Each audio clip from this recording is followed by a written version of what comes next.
St. Gianna Oratory presents Daily Thought of St. Francis de Sales for May 5th. After his conversion, the repentant Augustine humbly used to say, O Lord, you have loosed my bonds. To you will I offer the sacrifice of thanksgiving. Take note, I beg you, how the heart of the saint was full of gratitude toward God. Certainly one of the most serious sins that people commit is forgetting the graces which they have received.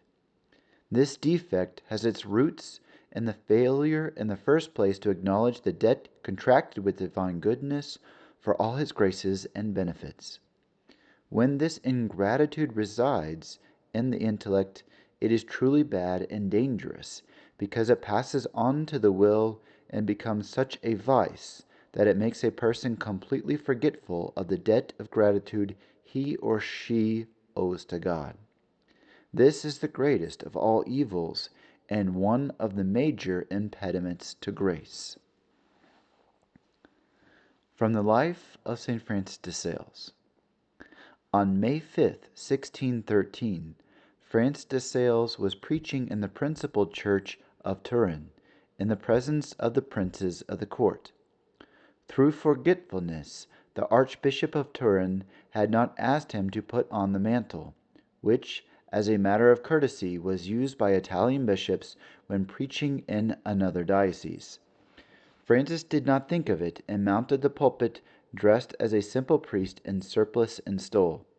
He had just begun his sermon when King Charles Emmanuel noticed this, and turning to the Archbishop said to him, Your Grace, you have forgotten your duty, and allowed the Archbishop of Geneva to go into the pulpit dressed like one of your canons.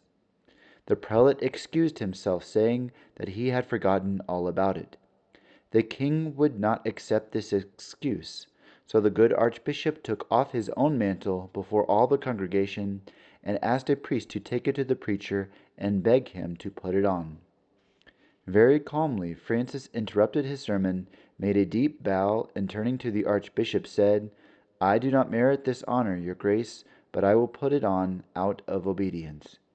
He kissed the mantle, put it on, and continued with his sermon, during which the Archbishop remained in his place dressed like a simple canon. As soon as he finished preaching, Francis took off the mantle and immediately went to the Archbishop, accompanying his gesture with such humility that the prelate admired him all the more.